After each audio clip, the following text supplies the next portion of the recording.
Hey guys, this is Crafterman. So today I am making a sequel to a video I made 8 years ago. 8 years ago, I made a video about the lore of the Green Plateau Minecraft series. I had just finished the Green Plateau Minecraft series, which I made throughout middle school, and that series had a lot of really complex lore that went beyond just the things that we were building in Minecraft. I had, 8,000 years worth of history and lore in that world where, animal tribes and kingdoms and empires did a lot of things before any of the players even arrived. So the year is 8125 when the series ended, according to the Minecraft lore. It was 2017 in real life. So this lore was just, a big middle school LARPy project. So why am I, a married man now who has a much more successful YouTube channel, why am I making another video about it? It's because people demanded it. When I started my other channel, my much more successful channel than Crafterman, I opened up my Minecraft server again to be a Christian Minecraft server so people could play on it. I wasn't expecting to restart the lore, but people began exploring my world and finding relics of the lore everywhere, and they demanded to know more about the lore. So that's why I'm making a sequel. Even after I ended the Green Plateau series, I thought of more lore, of like what happened after the series ended. I thought of like 1,000 years worth of lore and made a bunch of maps to show the lore because, I didn't have many friends in high school. I didn't have much of a social life. I don't recommend you do that in high school if you do have a social life. But I didn't expect anyone would actually find it. I didn't expect hundreds and hundreds of people would actually join the world and interact with the lore in real life. So I'm going to pick up right where we left off. Where we last left off, the Green Plateau had just won a major world war against the Titans. The Titans were these creatures, these animals and mobs that came back from the dead. They were the worst criminals and emperors throughout all of this Minecraft world history that united together into one big alliance to try and take on the civilization that we had built over the past few years. It would have been like if Hitler, Stalin, Mao, Genghis Khan, Napoleon, Alexander the Great, Julius Caesar, and Nebuchadnezzar all came back from the dead, rose to the leadership of their respective countries, and decided to wage war against the civilized world. The reason we won was because this province in dark blue, Navaket, split off from the Green Plateau because we, the Green Plateau, were being incompetent at fighting the Titans, but Navaket, led by Sandy and Express, was much better at fighting. So they split off so they could do things their way while still being allied with us, and they liberated the provinces that had been conquered by the Titans in light blue, and it was thanks to them that we won the war and we defeated the Titans. So now there's world peace. Just kidding, Durlon wants to leave the plateau too, because its governor, Esquire, was actually a traitor during the Titan War and sided with the Titans. When I left the plateau, I left this guy, Vaporizer, in charge, but he was rivals with Esquire, so he tried to put him on trial and get him sent to jail. So Esquire fled to his home province of Durlon and had his province break away into a separate country so that he could escape going to jail. Vaporizer wanted the Green Plateau to invade Durlon to bring Esquire back and put him on trial again, but the rest of the plateau didn't really want to fight because they were tired from the Titan War. But then when Vaporizer lost the next election, he united all the western provinces, which were the only ones he cared about anyway, into the Empire of Iapeta, and then Esquire was leader of the Empire of Durlon. So there were now two rival empires. Now, what about these provinces, Tradonia and Malagazan, which are now cut off from the rest of the Green Plateau? The Green Plateau was getting really weak because their most successful provinces had all left. And the Green Plateau was getting more and more run by animals, like Minecraft animals, rather than players. Iapeta was now the only country that was entirely run by players. Durlon and Navaket were run by a mix of players and animals, and the Green Plateau was increasingly being led by animals because it was just getting less successful and more players were leaving. So once the Green Plateau decided they weren't going to bother governing these provinces anymore because they didn't have anyone to do it, the two empires of Iapeta and Durlon went to war over them. At first Durlon was winning, but then they started losing, and once they started losing, Esquire became a radical Durlon extremist terrorist and began bombing cities all over the world. But then the governor of this province, Estherland, left the plateau and joined Durlon so she could take over Durlon. She staged a coup d'etat against Esquire because he was insane and sent him to jail, and she became the next Empress of Durlon, and she was willing to surrender to Iapeta. But Estherland was the last remaining successful province of the Green Plateau, so after they left, the plateau completely fell apart. All the remaining provinces became their own independent countries run by Minecraft animals, and after about 20 years, the rest of the land owned by the plateau was divided up amongst the rest of the nations. So now there were 3 big empires and a bunch of smaller animal nations. So now there's a bunch of countries, but more countries means more trade, so now there's a golden age of trade. Durlon sold off some of their land to different countries, and Navaket decided to give its local cities more independence so they can develop themselves and trade more. At first this was a good idea, but then it backfired. You see, Navaket was great at fighting, but not great at governing. They were very incompetent and inefficient. So once the cities got some independence, they started to want more. The first people to try and break away were in the region of Ravinia, which was historically rivals with Navaket, and was only occupied by Navaket because Navaket liberated them from the Titans in the Titan War. But now they wanted independence, so they fought a war for independence. While they were fighting, some other regions like Versha and Manplatin were able to just slip away, but Navaket still wasn't letting Ravinia go free, so Ravinia invaded Navaket itself to send a message, and then Navaket finally got their act together and sent a general to retake what Ravinia had taken from them, and then they let Ravinia go free. But then that Navaketian general decided to break away and turn the land that he had just retaken into his own personal country. So after that, things were really over for Navaket.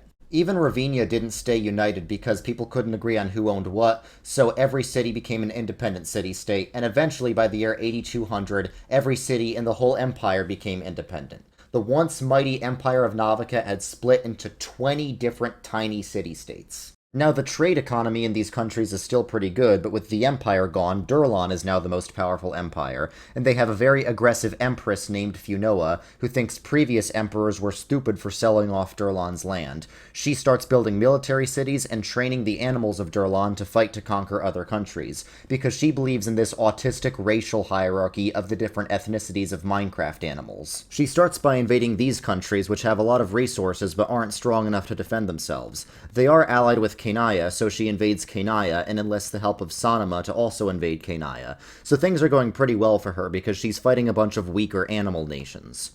Durlon was hoping to sell the resources they got to these countries, but they don't actually like the fact that Durlon's invading sovereign nations, so they all boycott Durlon, which is the opposite of what Durlon wanted. So to teach them a lesson, Durlon invades them as well. They're hoping that if they can conquer most of these countries, they can force the other countries to trade with them. Durlon rapidly invades these 3 small countries, and even invades Thiro by sea, before getting repelled. Durlon has the capital of Genesis surrounded with their tanks, but somehow Genesis survives. Now, Genesis is the one Christian country, so they think it's a miracle that they survived, but Empress Funoa doesn't think so. She thinks they secretly had help from Iapeta, and that Iapeta was the source of her failures all along. So she thinks by invading Iapeta, she can win the whole war, so she invades Iapeta. But now she's fighting a war on 3 fronts, so the more she pushes on one front, the more the countries on other fronts begin to push back, and it starts to all collapse.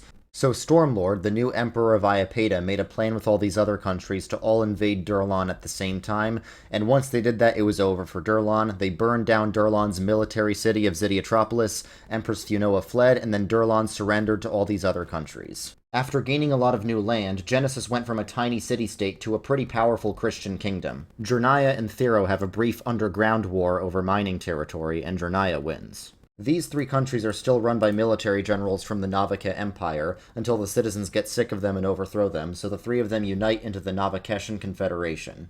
Manplatin wants to take back the city of Manplatin from Hyperland, but they're only strong enough to take half, and then they pay Hyperland to not try and take it back. So Hyperland just steals some stuff from Hanakwa instead. Kaulia's sacrificing babies, and Genesis doesn't like that, so they invade them until they stop.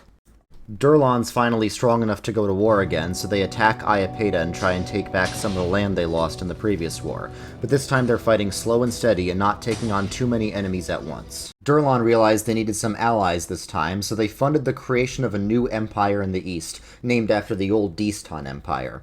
Now, the Navaket Empire kind of was a new Distan Empire, but this empire wasn't really that. It was just a bunch of rich villagers with a secret town hidden in the mountains that would pay some poor countries to join them, and they were going to pay Durlon for some weapons to take over some less poor countries. Durlon also gets Kanaya on their side, which is very useful because Kanaya owns the Nether, and the Nether update just happened, so now the Nether has lots of gold and netherite, both of which are very useful. And because Kanaya gets so rich in gold, they crash the global economy because the price of gold becomes worthless. So now Durlon's confident enough to go back to war with Iapeta and take back even more land. But this leads to an arms race between Durlon and Iapeta where they keep trying to make fancier and fancier weapons. Durlon gets access to the Death Star, and Emperor Stormlord of Iapeta goes to Winter, which is run by a crazy mad scientist, so he can get a laser cannon to push back against Durlon. Winter agrees because they're being attacked by the new Distan Empire, which is now mostly just called the Clatonian Empire, and it's expanding rapidly. They convince Rija to join them because Rija is being excluded by the other members of the Navaketian Confederation, who see this as a big betrayal. So now that Clatonia is even more powerful, Durlon goes ahead and takes back almost all the land that they had lost from Iapeta. Clatonia is pretty strong now, but they covet the wealth and trade of the Navaketian Confederation.